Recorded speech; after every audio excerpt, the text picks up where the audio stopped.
Buenos días, buenas tardes a todas las personas que nos acompañéis en diferido en cualquier parte del mundo con esta familia que ya somos, este máster Conciencia y Ser, de la mano de la Fundación para el Desarrollo de la Conciencia.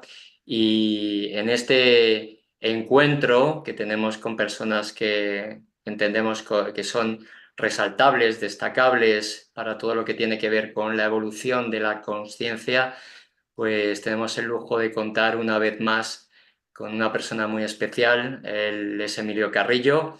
No me quiero detener mucho en la parte curricular de lo que hizo Emilio hace unos años, sino más bien en el hecho de que él es un servidor de Cristo Jesús, ¿no? Hemos venido a hablar realmente de Cristo Jesús. Él ha sido una persona muy prolífica a muchísimos niveles, desde la parte de la economía, la política, ha escrito muchísimos libros, muchísimos artículos, pero creo que esta parte del ego la podéis encontrar en otras fuentes. Aquí yo creo que en esta horita que esperamos estar aproximadamente, lo que nos ocupa realmente es hablar de la figura de Jesús de Nazaret, de la figura de Cristo Jesús. A lo largo de este año he tenido el privilegio de acompañarlos, tanto a él como a Lola, en un curso precisamente que ha profundizado en todas las enseñanzas de Cristo Jesús, y este es el motivo por el que le he emplazado aquí una vez más, con el ánimo de no solamente de publicitar, obviamente, este curso que está lleno de una sabiduría tremenda y de horas, horas y horas de investigación, estoy seguro, sino para seguir expandiendo el mensaje de este maestro, que no es solamente un maestro, sino que es el promotor de un evento al que llamamos cristianismo, que va más allá de la religión, ¿no? Tengo aquí además el libro de Jesús de Nazaret, la sabiduría y el significado profundo de las enseñanzas de Jesús de Nazaret, escrito por Emilio y por Lola. Y la verdad que es un privilegio poder beber de toda esta literatura. Son 400 páginas de pura sabiduría, de verdad. Y para mí, en fin, está suponiendo un antes y un después para entender realmente lo que Jesús vino a transmitir a este plano, ¿no? A este plano 3D. Así es que bienvenido, Emilio. En fin, tengo aquí una serie de preguntas, como te comentaba, entre bambalinas, porque sí que me gustaría academizar de alguna forma todo esto que tiene que ver con la figura tan emblemática de Jesús de Nazaret. Últimamente están apareciendo muchísimas canalizaciones al respecto de esta figura tan importante, tan decisiva en el ciclo humano. No sé si estás muy de acuerdo con todos estos movimientos que se están dando. No sé de qué fuentes habéis bebido exactamente. Me consta que han sido los evangelios canónicos, pero no sé si habéis indagado en otras fuentes para hablar de una manera tan contundente acerca de Jesús, ¿no? De Jesús de Nazaret. Pues antes que nada, querido Julio, muchísimas gracias por este encuentro, por esta posibilidad de vernos, de dialogar y de hacerlo sobre algo tan enormemente importante, no como historia, sino como presente y como realidad de la humanidad, que es la figura, la sabiduría y las enseñanzas de Cristo Jesús, que efectivamente Lola y yo hemos intentado de alguna manera condensar, una labor que no es sencilla en esas 400 páginas a las que se hace referencia del libro que el pasado mes de abril la editorial Sirio ha tenido la amabilidad de publicar. Y también como hilo conductor de ese curso que efectivamente comenzamos en septiembre del 2023 y que nos ha llevado durante 12 sesiones a lo largo de prácticamente todo un año. Así que muchas gracias antes que nada. A partir de ahí, ciertamente, cuando hablamos de Cristo Jesús y observamos lo que está publicado o lo que se mueve por las redes sociales, nos encontramos ciertamente muchas canalizaciones. ¿Canalizaciones qué significa? Pues significa que las personas perciben de alguna manera determinados conocimientos, determinada información, que les viene, no se sabe muy bien a veces de dónde, pero que, bueno, la perciben, la consideran real y a partir de ahí lo comparten con los demás. Ese no es nuestro método, Julio, como tú sabes, ese no es nuestro método. Desde el mayor respeto, ¿eh? Desde el mayor respeto a los que lo hacen, faltaría más, quiénes somos nosotros para juzgar a nadie en absoluto, pero no es nuestro método ni nuestra metodología, ni con relación a Cristo Jesús, ni con relación a nada de lo que tiene que ver con la espiritualidad en sentido amplio. Nosotros intentamos acceder a fuentes documentadas, por así decir. Nos gusta señalar que hay que encontrar fundamentos, sobre todo porque además nuestra experiencia ya a lo largo de muchos años de búsqueda de la verdad en distintos ámbitos, es que esas fuentes existen, es decir, que esas fuentes documentadas, fundamentadas, existen, a verlas, haylas. Eso sí, requieren un trabajo de indagación, de ahondamiento en ellas, pero a verlas, haylas. Y en el caso de Cristo Jesús, sin duda ninguna, tenemos unas fuentes excepcionales que tienen que ver con lo que podemos denominar el Nuevo Testamento, es decir, el conjunto de textos que constituyen esa segunda parte de la Biblia que conforma el denominado Nuevo Testamento. Como tú muy bien has dicho, ahí están los 4 evangelios canónicos, los 4 evangelios oficiales, están también los Hechos de los Apóstoles, están distintas cartas, tanto de apóstoles como las cartas de Pablo, y finalmente todo ello culmina en el Apocalipsis. Ahí hay un bagaje de información impresionante que no está ni mucho menos, entre comillas, proveniente de una fuente desconocida, sino que estamos hablando de personas que directamente, el caso de los apóstoles, o inmediatamente después, como es por ejemplo el caso de Pablo de Tarso, estuvieron en aquella época, conocieron de primera mano la figura de Jesús y sus enseñanzas y la ponen a nuestra disposición. La verdad que esto es un privilegio. Igualmente, es cierto que hay otros textos que son conocidos como apócrifos. También tienen valor, sin duda ninguna, porque la diferencia está en que los textos canónicos son textos oficiales que las iglesias, no solamente la católica, sino el conjunto de las iglesias cristianas, desde la ortodoxa hasta las evangélicas, pasando por la anglicana, pongamos por caso, consideran como válidos. Y sin embargo hay otros textos, los apócrifos, que no lo consideran parte del corpus oficial de enseñanzas de Jesús. Pero en cualquier caso, esos evangelios y esos textos apócrifos están ahí también, el de Bartolomé, el de Tomás, uno que se atribuye a María Magdalena, están Ujú. ahí. Y nosotros lo que tú lo sabes, porque lo hemos hablado a lo largo del curso, nosotros lo que sí hemos comprobado es que las enseñanzas de esos evangelios apócrifos, de esos textos apócrifos e incluso de manuscritos que han aparecido más recientemente, por ejemplo, los famosos manuscritos del Qur'án, del Mar Muerto, ¿no? No solamente no contradicen, sino que afianzan la información que se nos da en los textos oficiales. Con lo que para nosotros eso ha sido también de un gran valor. E igualmente, y por último, Julio, hay una gran cuestión que aparece por sentido común. Oye, ¿y esos textos oficiales o incluso estos textos, por así decir, apócrifos, después de 2000 años, no han podido ser objeto de manipulación, de cambios interesados, ¿no?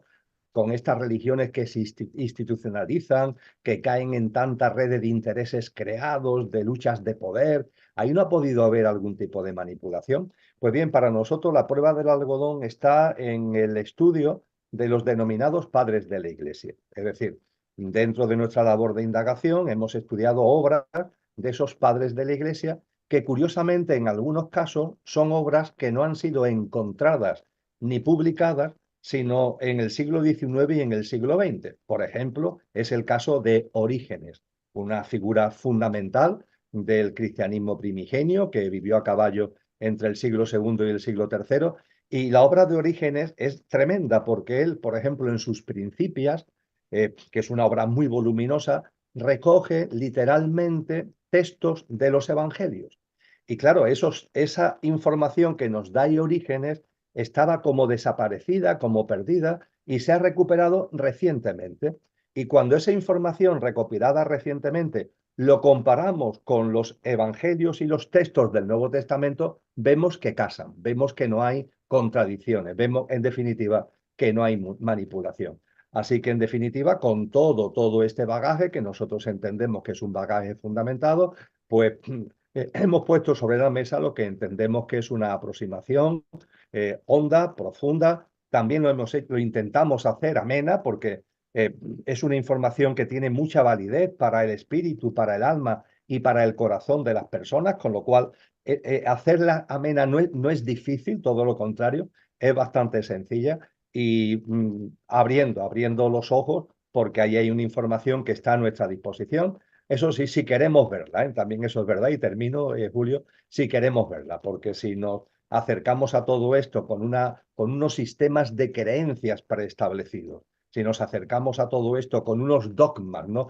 prefabricados, pues entonces nos estamos poniendo una vendas en los ojos. Pero si nos acercamos con libertad y con verdadera espiritualidad, todo está a la vista para poner en valor y hacer nuestro, que es lo más importante en nuestra práctica de vida, todo ese bagaje de sabiduría y enseñanza de Cristo Jesús.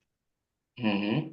Muy bien, quería de alguna forma señalar esta parte de investigación realmente academizada y sin desdeñar efectivamente ningún tipo de canalización ni nada de lo que se ha dicho al respecto de Jesús, porque como bien sabrás, bueno, se comenta también que Jesús de Nazaret realmente no murió en la cruz, que se fue al sur de Francia, concretamente a un pueblecito que se llama René de Château, que estuvo allí con María Magdalena, incluso que tuvo hijos, una hija que se llamaba Sara. En fin, tenemos una figura de Jesús oficial y otra extraoficial, ¿no?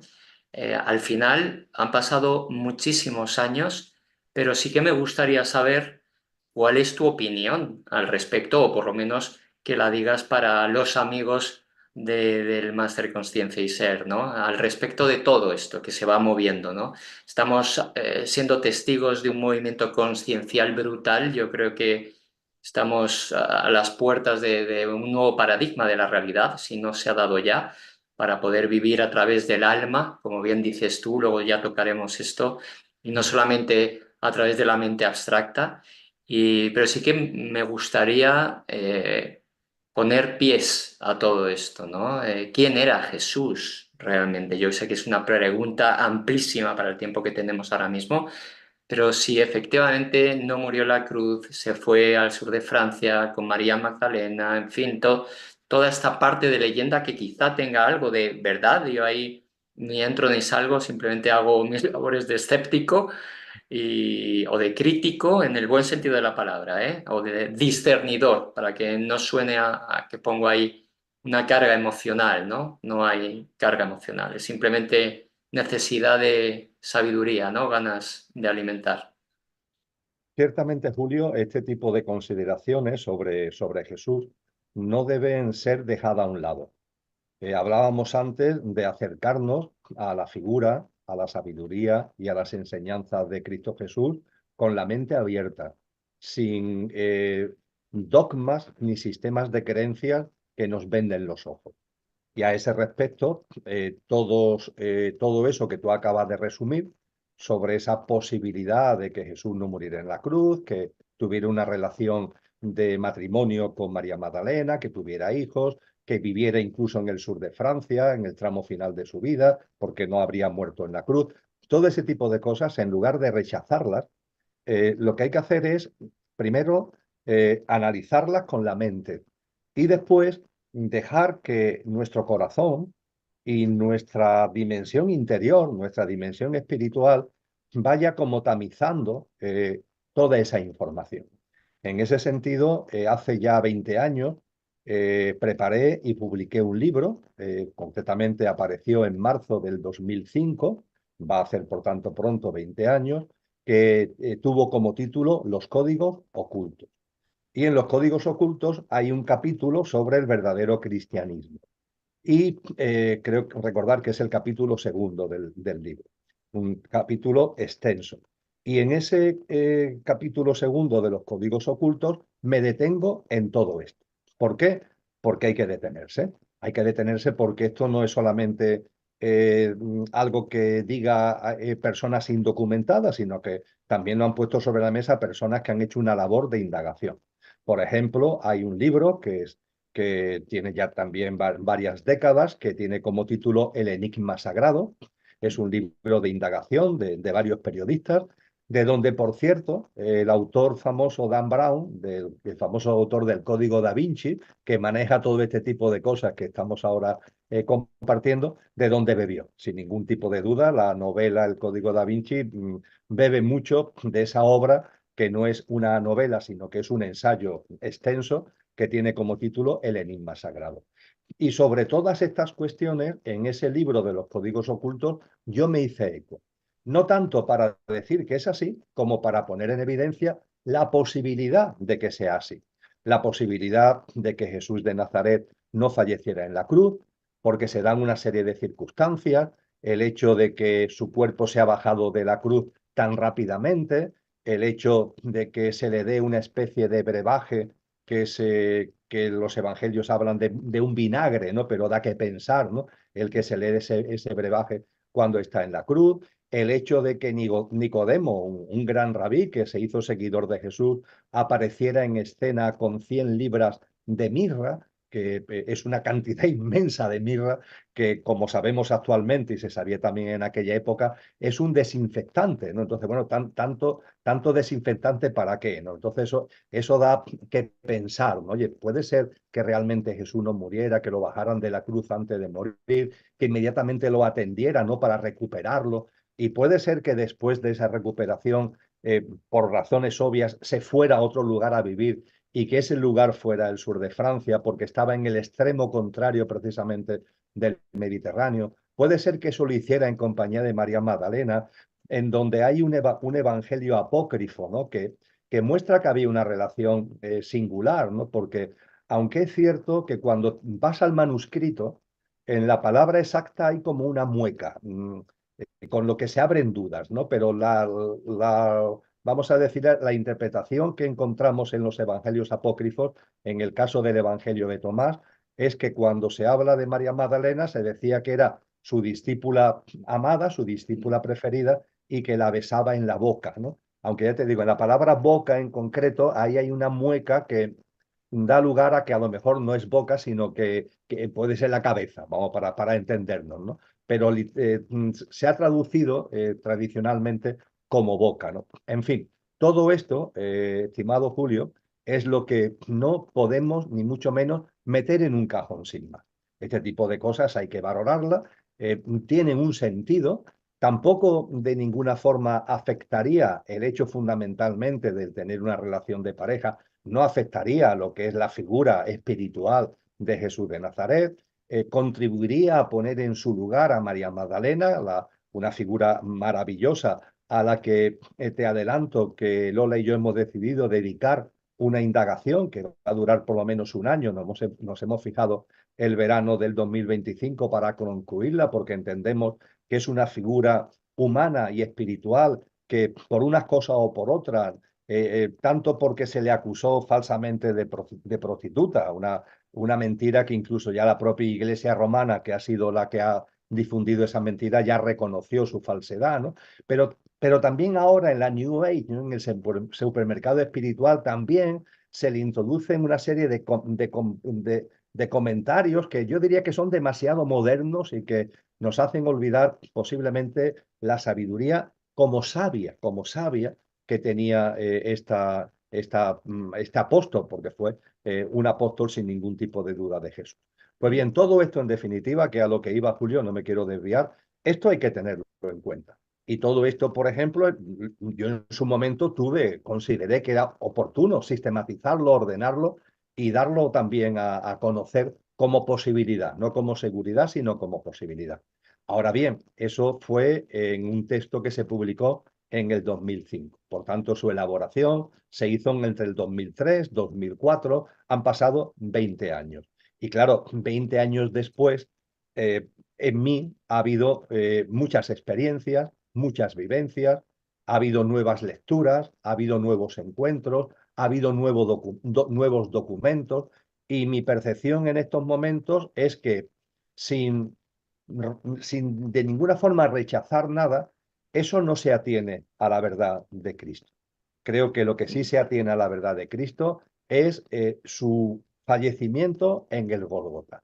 Y esto solamente se puede aseverar cuando, analizando la sabiduría de Jesús y el porqué del evento crístico, solo cuando por fin se logra percibir el calado, la envergadura de lo que es el evento crístico, se puede comprender también la importancia ineludible del fallecimiento de Cristo en la cruz, el fallecimiento físico, por todo lo que conlleva de evento, por todo lo que conlleva de hito, y por todo lo que se pone inmediatamente en marcha a través de la resurrección y de la ascensión, que marca un antes y un después en la historia de la humanidad. Y ese antes y después, como evento, como hito histórico, no se hubiera dado, ahora seguro que tendremos ocasión de profundizar al respecto, si no se da lo que algunos autores han llamado el misterio del Gólgota, y que tiene que ver con el hecho de la consumación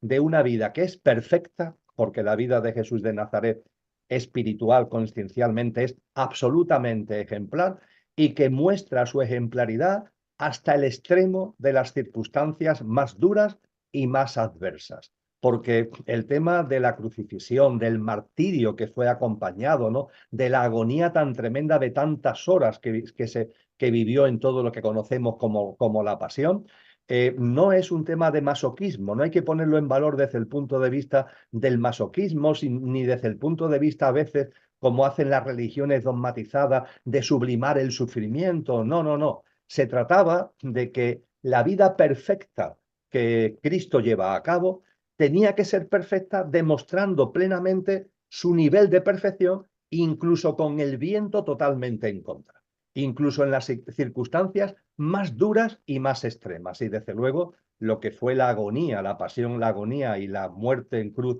de Jesús de Nazaret, esto lo plasma de una forma absolutamente clara.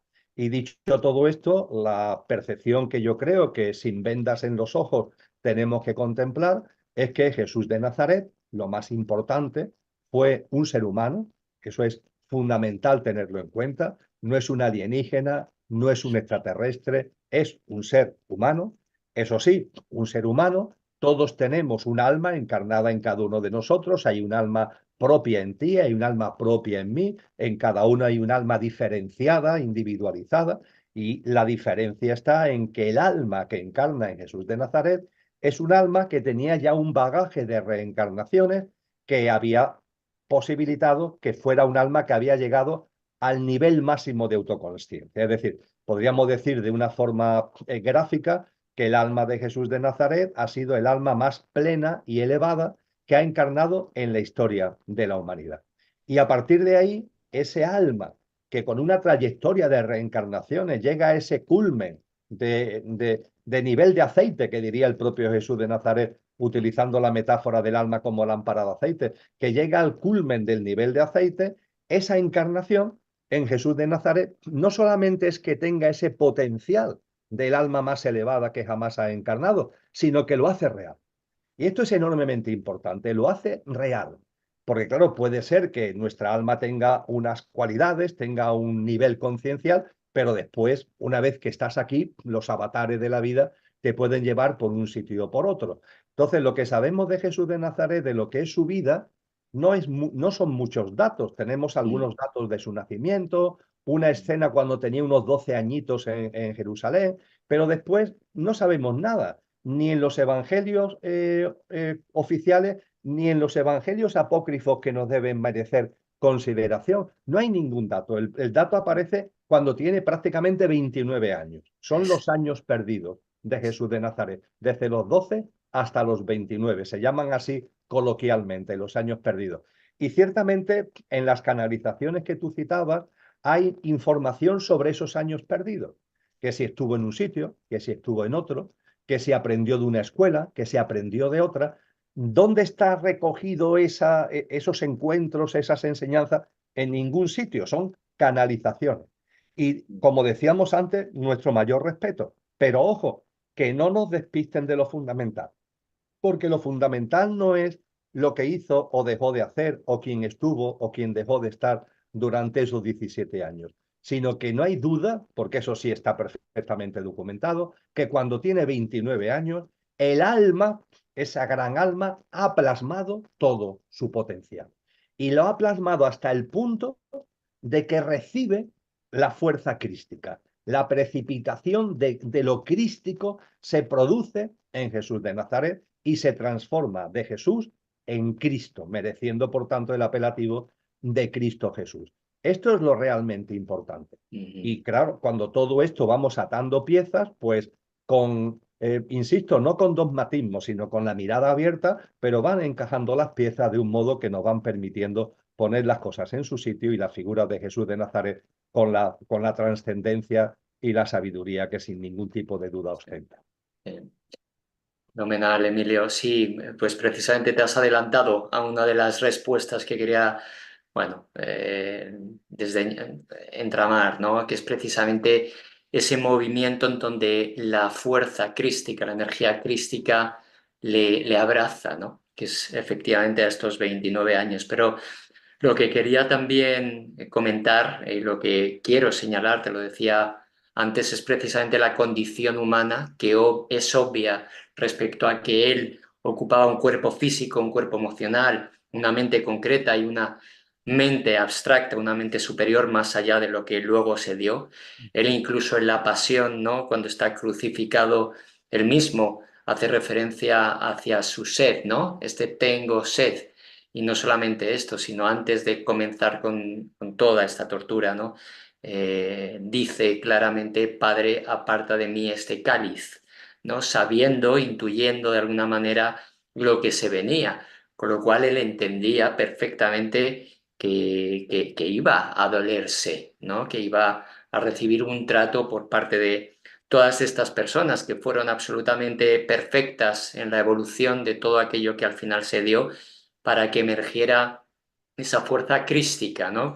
Cuando antes hablabas de que efectivamente en el Gólgota suceden una serie de acontecimientos que evidencian esa muerte, y la pongo entre comillas, de Jesús de Nazaret, o por lo menos como cuerpo físico, porque hay una serie de señales que así lo evidencian, ¿no? Como una especie de terremoto que se da allí y otra serie de circunstancias, sí nos podemos hacer eco de que ahí ocurre algo, ¿no? Más allá del el brebaje que comentabas, que pudiera ralentizar su corazón tanto que así fuera, que pudieran entender los romanos, los soldados romanos, que efectivamente había muerto, o los kilos de mirra que traía este hombre, incluso José de Arimatea, creo recordar también, que pidió que se le bajara cuanto antes para poder sepultarle, ¿no? Apelando un poquito a la emotividad de todo lo que se vivió en aquel momento, ¿no? Lo que está claro es que fue un humano. A mí lo que me gustaría, no sé si hay referencias al respecto, creo que no demasiadas, por lo que he intentado escudriñar, incluso por lo que he escuchado a través de ti, que no hay muchas referencias hablando acerca de la personalidad de Jesús de Nazaret. Antes de recibir la fuerza crística, la energía crística, no sé si hay algo, porque es obvio que en el momento en donde recibe esta plasmación crística a esta edad de 29 años que comentabas, y creo recordar también que es a través de su primo Juan el Bautista, ¿no? Cuando en ese momento del bautismo parece que desciende todo el Espíritu Santo a esta alma tan evolucionada, pero no sé si había referencias en cuanto al cómo era Jesús antes de recibir todo este proceso, ¿no? Antes de recibir todo este impacto, ¿no? Que termina en esos 29 años. Bueno, más bien comienza a partir de ahí el gran plan para poder darlo a partir de esos 4 años restantes en ese proceso crístico, ¿no? No sé si nos puedes hablar un poquito de esto, del humano real, ¿no? ¿Cómo era Jesús? ¿Se enfadaba, no se enfadaba? En fin, suena facilón, pero le gustaban las niñas, no sé, cómo trataba a su madre, todo esto, ¿no? Quiero, de verdad, quiero dejar aquí una parte constatable de Jesús a secas, no Cristo Jesús, que obviamente todo esto está clarísimo, pero sí me apetece como psicólogo esta parte también de personalidad, ¿no? Como hemos compartido datos sobre todo ese proceso desde los 12 a los 29 años, no los hay. Tenemos, con el mayor respeto, canalizaciones, pero a mí eso personalmente no me vale desde el mayor respeto. Entonces, no tenemos, por así decir, una serie de textos que nos permitan dibujar ese perfil, vamos a llamarle psicológico, personal psicológico, de Jesús de Nazaret. Sí tenemos algunos indicios en el sentido siguiente. Punto primero, Jesús de Nazaret es bautizado y no es bautizado por cualquier persona. Es decir, a Jesús de Nazaret le reconoce su potencial alguien que era todo un maestro de la época, que es Juan el Bautista. Y Juan el Bautista había comenzado su andadura al menos un año y medio antes de Jesús de Nazaret. Es un poco como el adelantado, ¿no? El que va preparando el terreno. Y Juan el Bautista tiene una serie de percepciones que le indican que como está viviendo una vida tan ejemplar, tan auténtica en el sentido espiritual, va a vivir una experiencia única. Y es que se va a encontrar delante, va a tener delante a un ser humano que es el ungido, que es el llamado a recibir lo crístico y que él, cuando lo vea, lo va a reconocer y que cuando lo reconozca, lo tiene que escenificar públicamente. Esa es una misión que Juan entiende que debe llevar a cabo. La verdad es que yo me pongo en su lugar y debe ser cuando menos sorprendente. En cualquier caso, conociendo su espiritualidad, seguro que eso lo atesoró en su corazón y lo dejó ahí en stand-by por lo que pudiera pasar. Y sabemos cómo vivía no solamente Juan, sino los que seguían a Juan, porque de hecho hay discípulos de Jesús que antes fueron discípulos de Juan y los tenemos históricamente están localizados. Y digo que esto es una fuente importante porque ahí sí hay un estilo de vida. Y podríamos decir que Jesús de Nazaret culmina ese estilo de vida. Es como el llevar al máximo ese estilo de vida. Con lo que si Juan ve en Jesús y reconoce en Jesús una especie de culminación, una especie de broche de oro, por decirlo de algún modo, significa que Jesús en ese momento, cuando está delante de Juan, que todavía no ha sido bautizado, todavía no ha recibido lo crístico, en su vida tenía que tener mucha coherencia con lo que era la forma de vida, la práctica de vida y las enseñanzas de todo, no solamente de Juan, sino de todo el grupo de personas que estaban en torno a él. ¿Y qué sabemos de ese grupo de personas? Pues que eran personas enormemente sencillas en su vida cotidiana, unas personas que que eran ejemplares desde el punto de vista de no estar pendientes de los temas de este mundo, es decir, de los poderes, de los placeres, ¿no? Que su vida cotidiana la habían y la llevaban por otros derroteros. Sabemos también, cosa que no es ni mucho menos baladí, el que en ese contexto el trato a las mujeres y la relación con las mujeres era de una gran igualdad.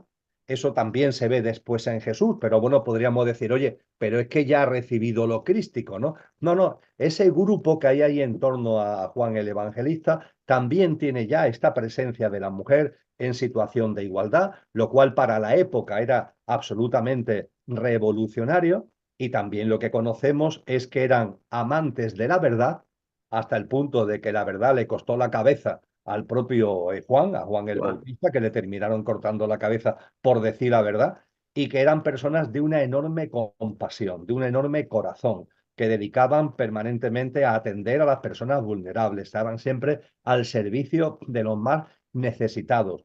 Y también sabemos, por documentos de la época, que eran personas que tenían una visión hacia la vida, cosa que también en aquel momento es hasta cierto punto sorprendente, de una gran reverencia hacia la vida, a la vida en todas sus manifestaciones y en todas sus plasmaciones, que por ejemplo no querían sacrificios, que no querían rituales de sangre de animales, que su alimentación no existía la comida animal, sino que era lo que hoy llamaríamos una alimentación vegetariana. Todo esto lo sabemos y podemos dárselo a Cristo, a Jesús en su haber, porque repito, es que Jesús no es que salga de la nada, ¿no? Jesús no sabemos qué hizo en los años perdidos, pero desde luego sí sabemos que quien lo pone en el escenario, quien le reconoce como ungido y quien manifiestamente, de forma pública, a través de ese bautismo, quiere que se sepa lo que Jesús es y lo que va a recibir como precipitación crística, eso es Juan el Evangelista, con lo que todo lo que sabemos de la vida de Juan y de su movimiento, por fuerza, por pura coherencia, tiene que estar presente en la vida de Jesús antes del momento del bautismo. Mm, fenomenal. Sí, a mí, bueno, obviamente personalmente y me imagino que a todos nos habría encantado, ¿no? Saber un poco más de esos años perdidos de la vida de Jesús, que en realidad no fueron perdidos, fueron correspondientes absolutamente para que él pudiera hacer de sus menesteres esa misión que luego desplegaría a lo largo del tiempo, ¿no? A partir de esos 29 años, ¿no?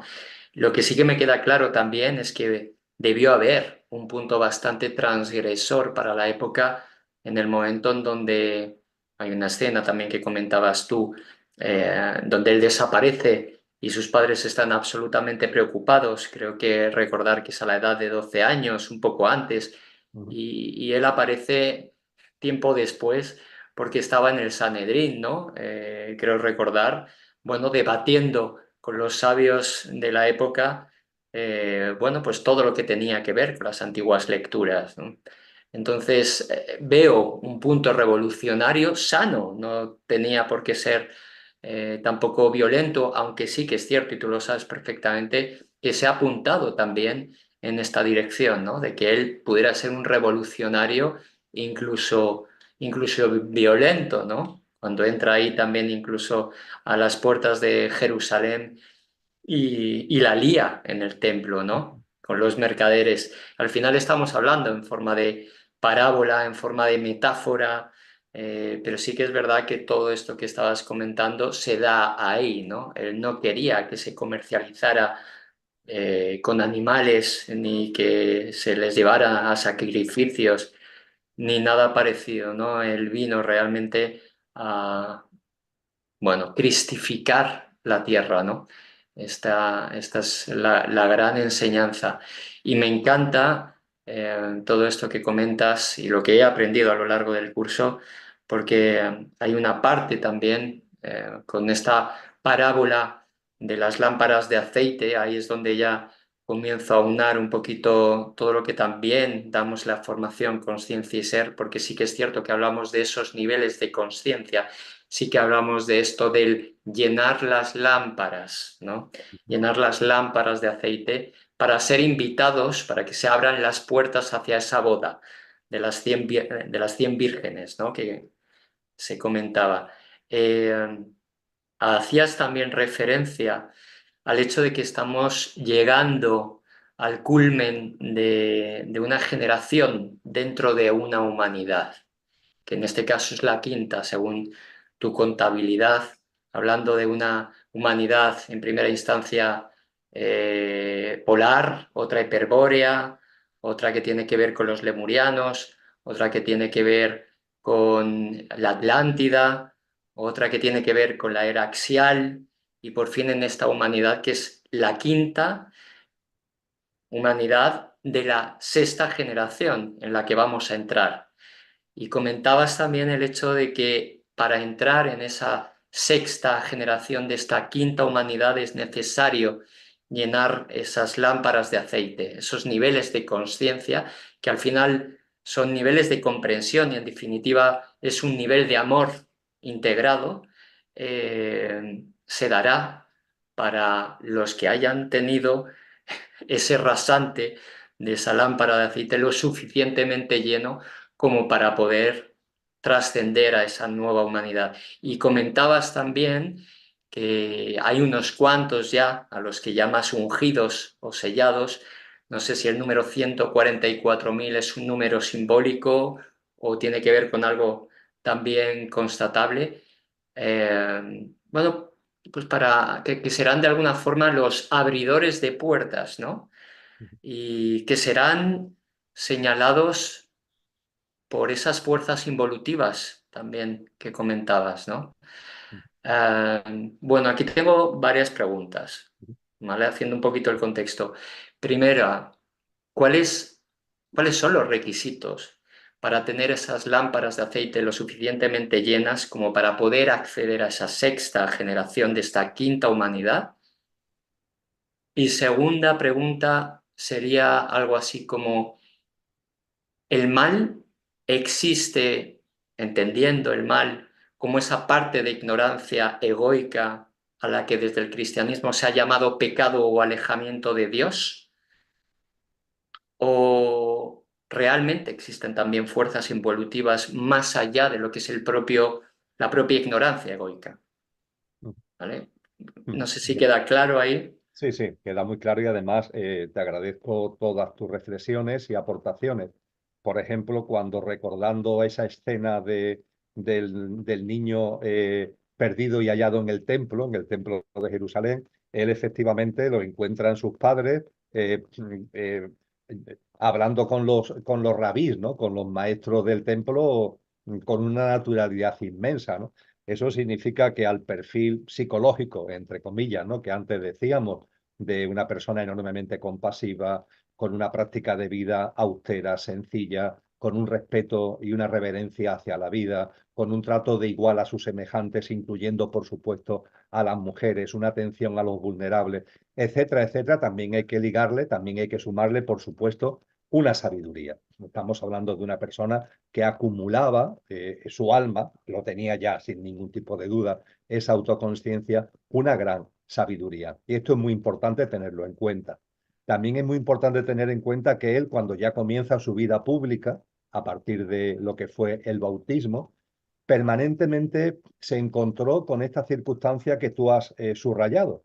Y es que, claro, como se le muestra como el ungido, inmediatamente hay personas que lo interpretan, podemos decirlo así, en clave política, en clave de liberador del pueblo de Israel del sometimiento que tenía al Imperio Romano.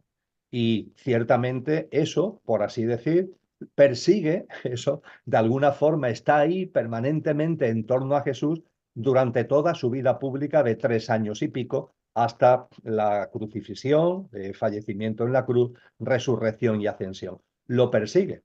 Tanto es así que él en muchas ocasiones él tiene que no hacer suyo el epíteto que le lanzan del rey de los judíos. No, él no hace suyo bajo ningún concepto este epíteto de rey de los judíos porque, claro, tiene esa connotación política que él no tiene en su misión. Él tiene una misión espiritual y en absoluto política. Y también, por supuesto, se pone de manifiesto cuando insiste en el hecho de que mi reino no es de este mundo, mi reino no es de este mundo.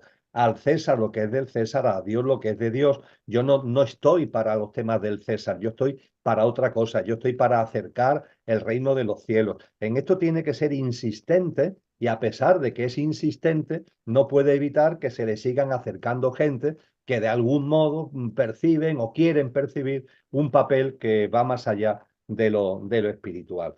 Y yendo a lo que has planteado en tus últimas cuestiones, es algo muy importante en la sabiduría de Jesús. Eh, Tú lo decías en la introducción. Jesús no es un maestro más. Estamos hablando probablemente del alma más potente que ha encarnado en la historia de la humanidad, que hizo suyo, plasmó en la realidad esa potencia y que recibe lo crístico, algo que está ahí, porque lo crístico está en todo el universo, es el verbo del que habla el Evangelio de Juan, pero que para que pueda precipitarse sobre un ser humano en un planeta perdido, entre comillas, en medio de este universo tan enorme, se tienen que dar circunstancias y condiciones muy particulares y muy precisas. Es algo parecido a la lluvia. Puede haber nubes, pero para que las nubes se precipiten y caigan agua, tienen que darse unas circunstancias de presión atmosférica, de viento, de temperatura, para que eso pueda producirse. Que llueva en un sitio no significa que no llueva también en otro. Digo porque puede ser que lo crístico se haya precipitado en otros puntos del universo. Eso no lo sabemos, pero no se puede descartar. Que llueva sobre mi casa no significa que no vaya a llover en otras partes del mundo. Pero lo que sabemos es que sobre la casa de la humanidad y de la madre tierra llovió. Y a partir de ahí, cuando ya Jesús es Cristo, él en sus enseñanzas, por supuesto, que pone el énfasis en una práctica de vida. Iremos a ello ahora al hilo de la lámpara de aceite y cómo llenarla que tú has comentado, que él lo sintetiza en la expresión hay que nacer de nuevo, hay que nacer de nuevo. Pero junto con el nacer de nuevo, ahora iremos a ello, es muy importante el darnos cuenta de que Cristo, que no es un maestro más, sino que es un evento, y que lo que viene con él no es una religión.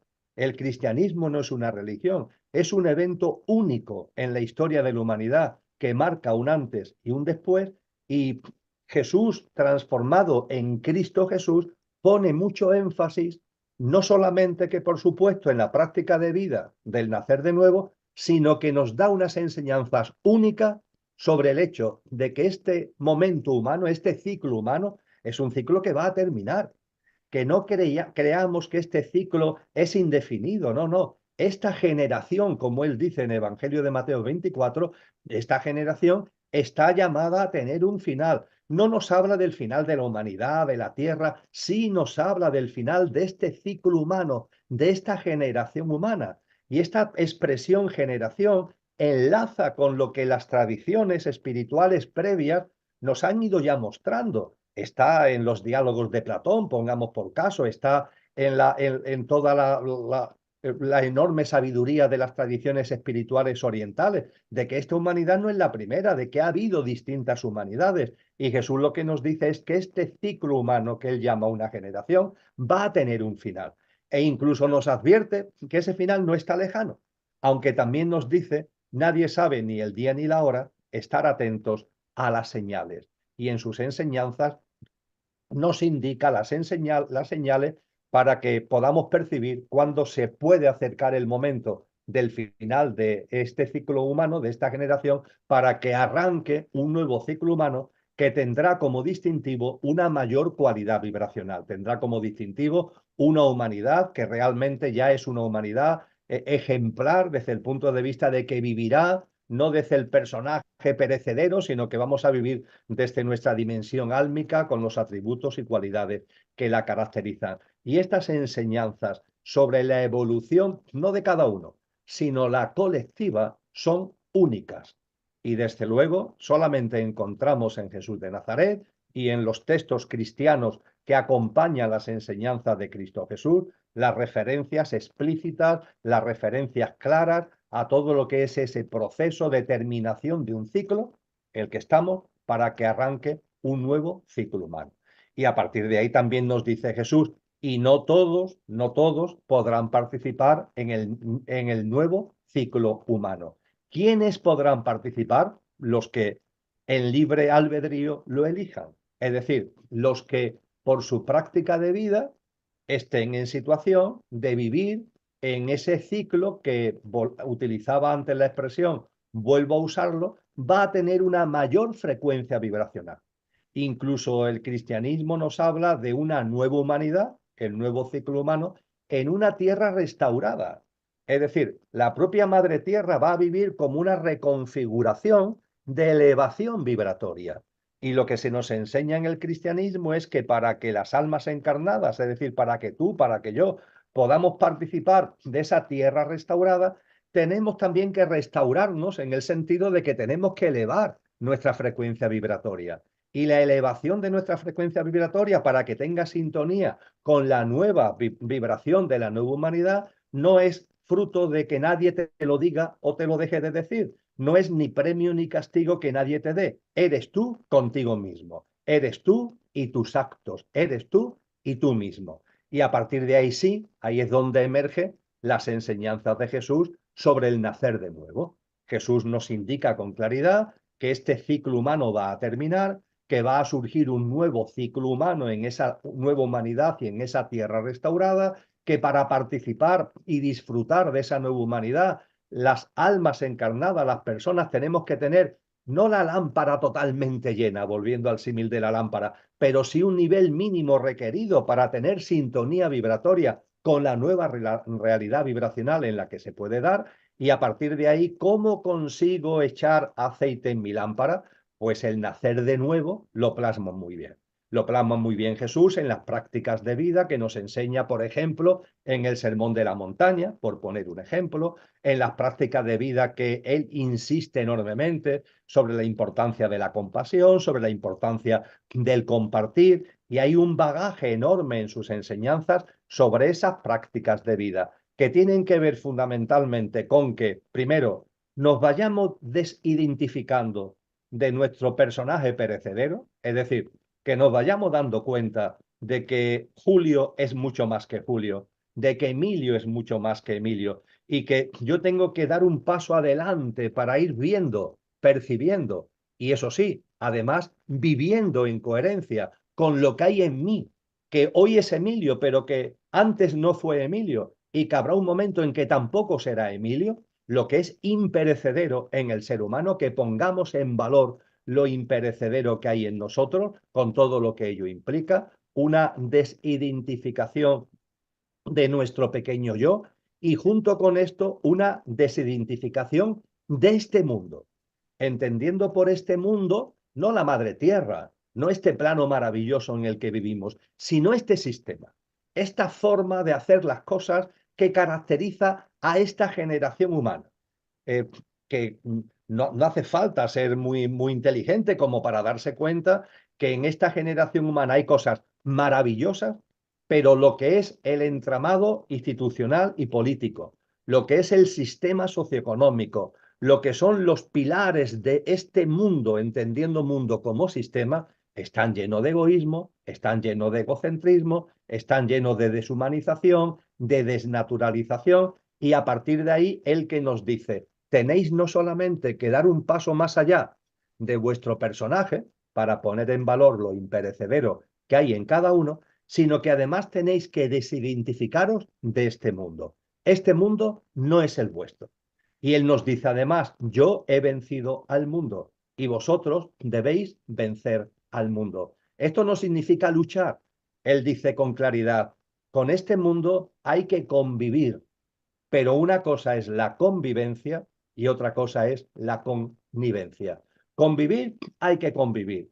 Y no gastéis energía en pelear, en luchar contra ese sistema. Lo que tenéis es que crear lo nuevo.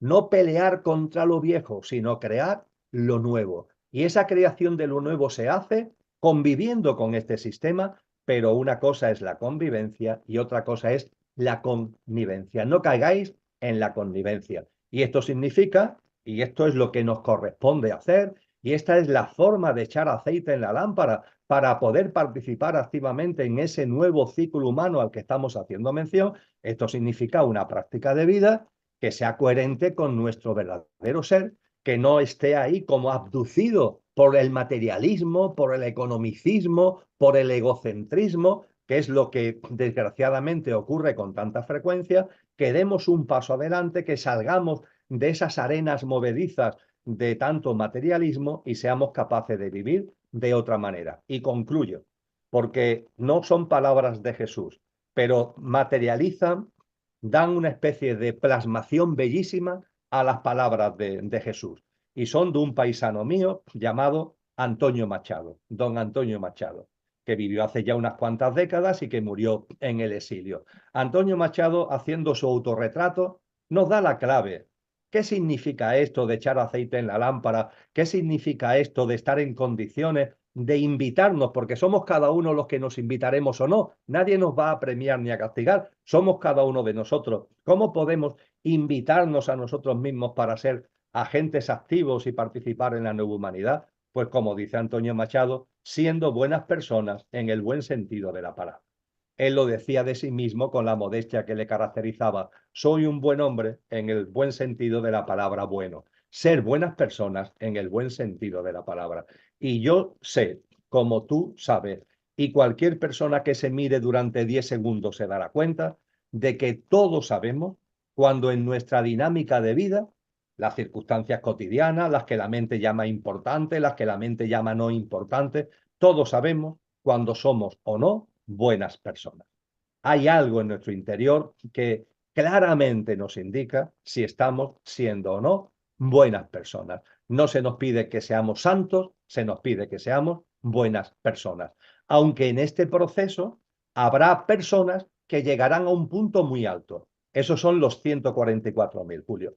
Los 144.000 son aquellos que no solamente van a tener el nivel mínimo de aceite requerido para participar en la nueva humanidad, sino que son seres humanos, almas encarnadas, que tienen mucho aceite en la lámpara y son un poco como el cabeza de puente, ¿no?, de lo que es la configuración de la nueva humanidad y lo que será la propia plasmación de esa nueva humanidad. Así tenemos que entender los 144.000 ungidos o sellados que se nos habla en el Apocalipsis, y eso no supone ningún privilegio para los 144.000, sino que supone una responsabilidad y ciertamente tendrá que ver con su vocación espiritual de servicio a la vida y de servicio a los demás.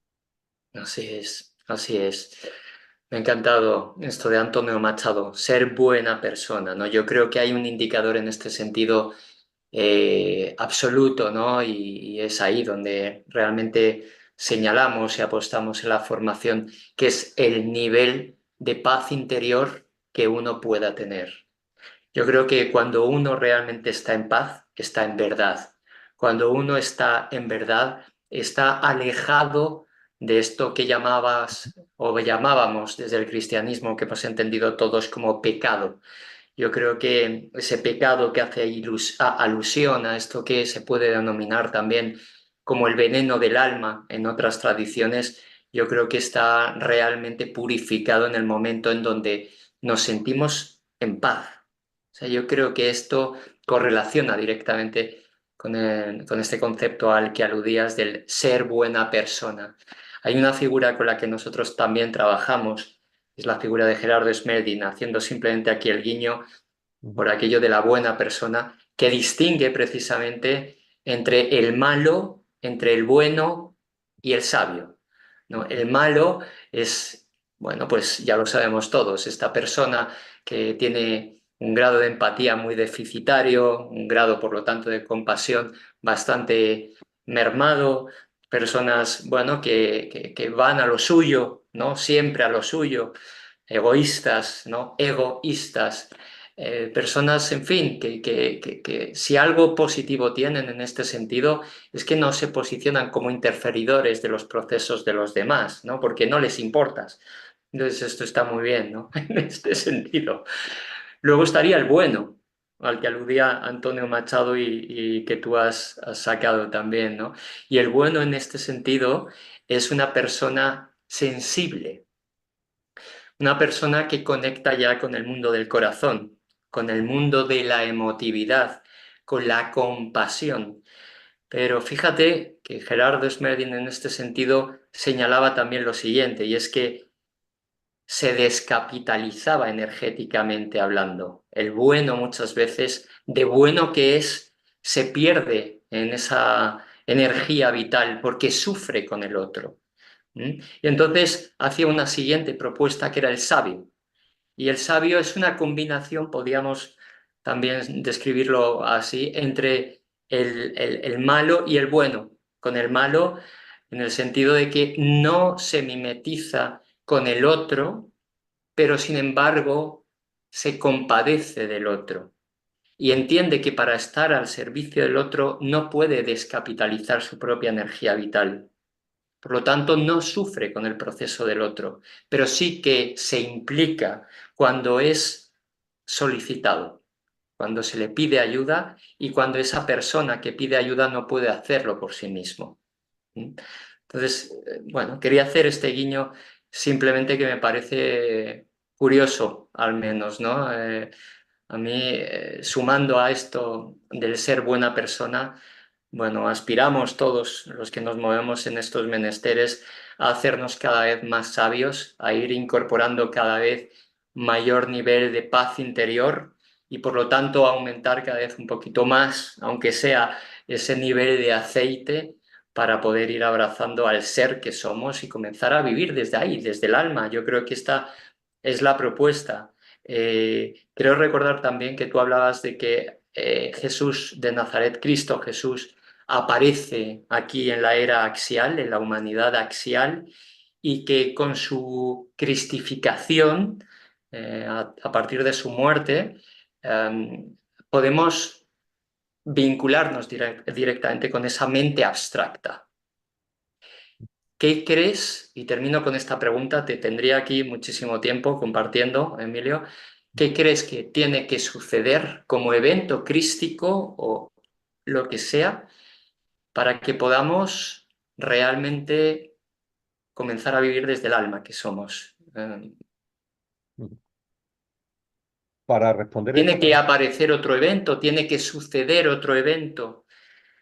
Porque hemos hablado de las tribulaciones, hemos hablado de todo esto, pero no sé si tiene que ocurrir algo de la mano de un alma tan evolucionada como la de Jesús de Nazaret, que plasme aquí con las circunstancias que sean una nueva humanidad realmente. para responder esta pregunta hay que quizás de alguna manera explicar un término que tú has usado y que se usa mucho en el contexto religioso y espiritual y conciencial, que es el término pecado. El término pecado no tiene nada que ver con lo que nos enseñan los dogmatismos religiosos. El término pecado es una palabra conocida, etimológicamente viene del griego clásico y significa alejamiento. Ya está. En concreto, en griego se utilizaba, por ejemplo, cuando se lanza una flecha y la flecha en lugar de ir a la diana se aleja, ¿eh? Eso es pecado. Pecado es alejamiento. Y cuando hablamos en el cristianismo de pecado, hay un concepto muy importante que es el pecado original, el alejamiento original. El alejamiento original, ¿qué es? Es un momento en la evolución de la humanidad en la que nos alejamos de lo divino y al alejarnos de lo divino nos alejamos de nosotros mismos y de nuestra dimensión álmico y espiritual, nuestra dimensión imperecedera.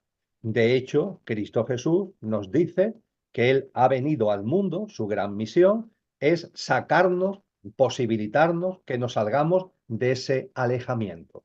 Porque claro, así se entiende que el pecado original, cuando las iglesias lo explican, eso de que viene de padres a hijos, que tú naces y el niño recién nacido tiene ya el pecado original, ¿esto qué es? Bueno, vamos a ver, si no ves el proceso de ciclo de reencarnaciones, de evolución de la humanidad, nunca lo comprenderás. La humanidad en su conjunto, por tanto, las almas que están encarnadas ahora, pero anteriormente, en reencarnaciones anteriores, nos alejamos. Y la presencia de lo crístico, el término que se usa en el Nuevo Testamento es que nos proporciona el rescate. ¿El rescate qué es? Que estamos alejados, pero que se nos abren las puertas para que salgamos de ese alejamiento, para que como los hijos pródigos que se han ido de la casa del Padre, en libre albedrío volvamos desde el impulso propio, volvamos a nuestro hogar, volvamos a la casa del Padre. Y todo esto se pone muy bien de manifiesto en las enseñanzas que nos va dando Cristo Jesús y tiene que ver con el conocimiento pertinente y el conocimiento preciso de lo que es ese término, de lo que es el significado como tal de pecado. Dicho esto, una vez que esto lo entendemos y una vez que nace en nuestro interior una vocación que está ahí, es una vocecita que está ahí como apagada, pero que se va haciendo o se debería ir haciendo cada vez más fuerte, de que lo que somos vaya apareciendo en escena, vaya haciéndose presente y que vayamos viviendo cada vez más en coherencia con eso que somos. Y a partir de ahí, eso que somos tiene como primer elemento, por así decir, el alma, el alma. El alma tiene en su centro, nos enseñaba San Juan de la Cruz, la divinal esencia, porque aquello que no tiene origen, que el diccionario llama Dios, está presente en todo lo originado y por tanto está en ti y por tanto está en mí. Esa divinal esencia, ese espíritu, está en el centro del alma y el alma es como el vehículo que utiliza el espíritu para poder estar encarnado en nosotros. Y ese alma con el espíritu en el centro tiene unas cualidades, tiene unos atributos, tiene que ver con lo que la filosofía, en particular la filosofía griega, ha llamado virtudes, ¿no?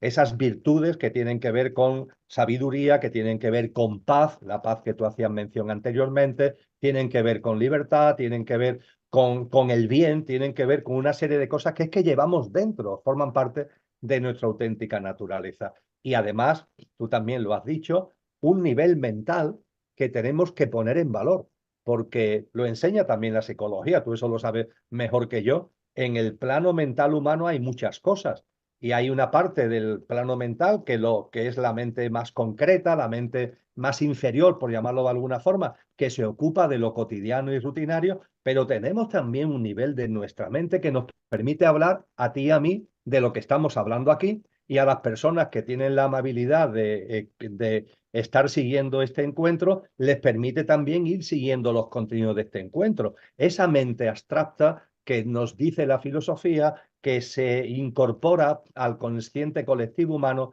en lo que se ha llamado la era axial o la gran transformación, que son los siglos previos a Cristo y que con Cristo culmina. Y dicho todo esto, ¿qué es lo que queda por hacer? ¿Qué es lo que falta por hacer? Nada. Soy categórico en ese sentido. No queda por hacer nada, Julio. Son las últimas palabras de Cristo en la cruz. Todo está cumplido. Todo lo que se tenía que hacer desde el punto de vista espiritual, álmico, ya tenemos, lo podemos decir así para que se entienda mejor, tenemos todos los instrumentos, tenemos todas las herramientas para dar el paso que corresponde, salir de ese pecado, de ese alejamiento, aprovechar el rescate que lo crístico posibilita y participar y ser agentes activos de la nueva humanidad. Todo está cumplido. ¿Qué es lo que falto? Falto yo, faltas tú, faltamos cada uno. Y algunas personas dicen, bueno, pero el Cristo, esto pasó hace 2000 años, es mucho tiempo, ¿no? Este ciclo, ¿cuándo va a terminar? ¿Cuándo va a venir el nuevo? Vamos a ver, primero, los tiempos espirituales, los griegos lo llamaron kairos, no son los tiempos cronológicos, los griegos lo llamaron cronos, funcionan de una manera distinta, pero también hay que tener en cuenta que hay como un acto de amor, como de prórroga, que desde luego no va a ser indefinida, no puede ser indefinida, porque hay mucho dolor y mucho sufrimiento, no solamente para la humanidad, sino para todos los reinos de la naturaleza en paralelo, pero hay como una especie de prórroga para que más personas, más almas encarnadas, vayamos dando el paso adelante para participar en esa humanidad, echando aceite a la lámpara.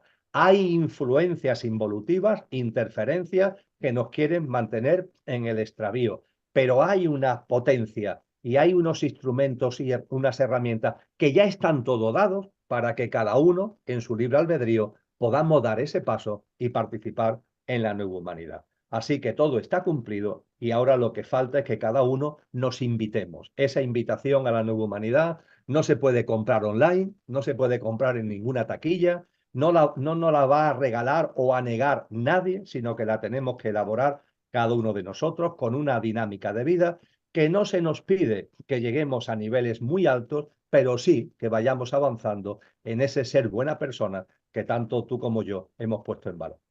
Ujú. Vale, un último apunte, Emilio. ¿Crees que existen realmente esas fuerzas involutivas o esas fuerzas involutivas responden a la ignorancia de nuestros propios egos? En ese sentido, yo hago mía las enseñanzas de Cristo, que son muy claras en cuanto a que las fuerzas involutivas, los seres involutivos, existen. Ujú, Existen realmente, no es una metáfora, sino que ujú, existen realmente.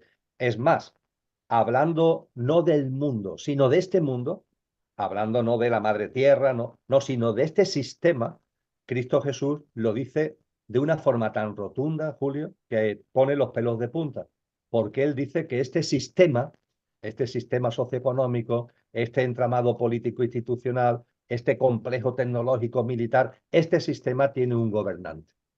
De ese gobernante dependen muchos, pero tiene un gobernante. Y ese gobernante, dice Jesús, que es Satanás. Dice Jesús que es Satanás.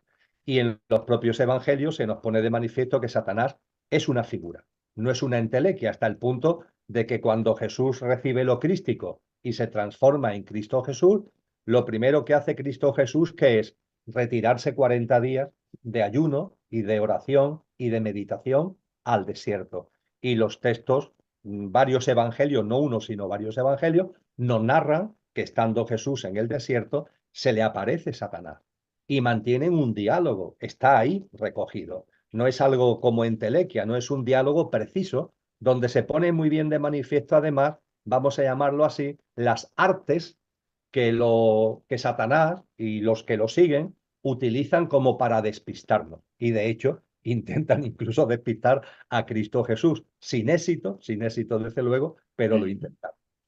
Así es que no crees que explícitamente sea la ignorancia del propio ego la que nos lleva a gestar conductas malvadas, por decirlo de algún modo, sino que crees que efectivamente existe la fuerza involutiva llamada Satán y que no, esos 40 días en el desierto no fue una lucha encarnizada de Jesús de Nazaret consigo mismo, con su propio ego, para purificarlo.